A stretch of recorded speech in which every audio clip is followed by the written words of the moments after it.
Findings on the criminal liability emanating from the Truth, Reconciliation and Reparation Commission have shown that Gambia's former president, Yahya Jammeh, is responsible for 39 crimes out of the 44 listed by the Truth Commission.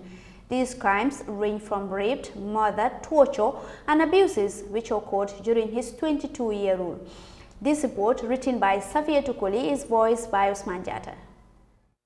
The Commission's report, which follows a sweeping 3-year inquiry in the abuses of the Jammeh era, based on testimony from hundreds of witnesses, was given to President Adama Barrow earlier this month.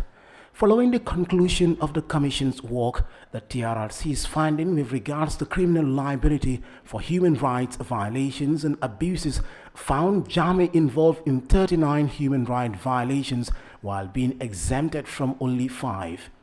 Jammeh and his junta members, including their orderlies, junglers, and a list of other associates, are responsible for the torture and inhuman treatment, murder, unlawful arrest and detention, harassment, exile, and sexual violence, among other human rights violations.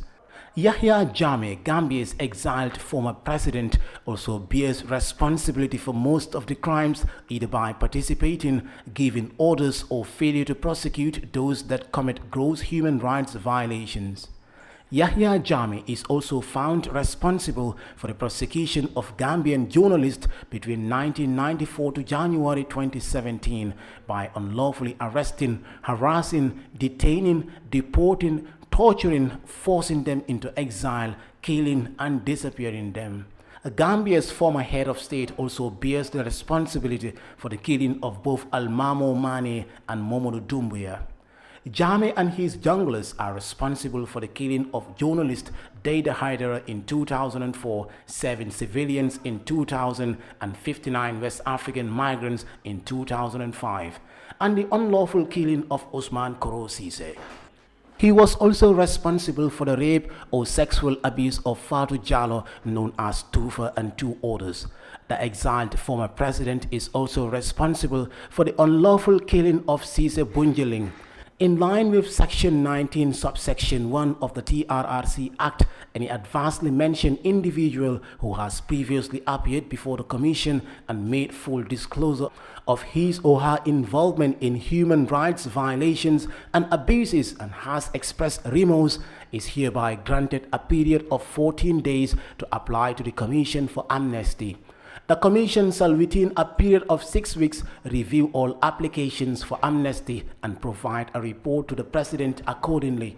Where the Commission refuses an application for amnesty, it shall give reasons for its refusal in writing to the applicant and any other person who, in relation to the offense, is a victim.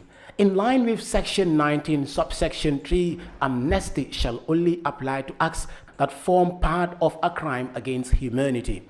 The above findings are subject to without prejudice to any future prosecution. In the interim, the adversely mentioned individuals continue to benefit from the presumption of innocence.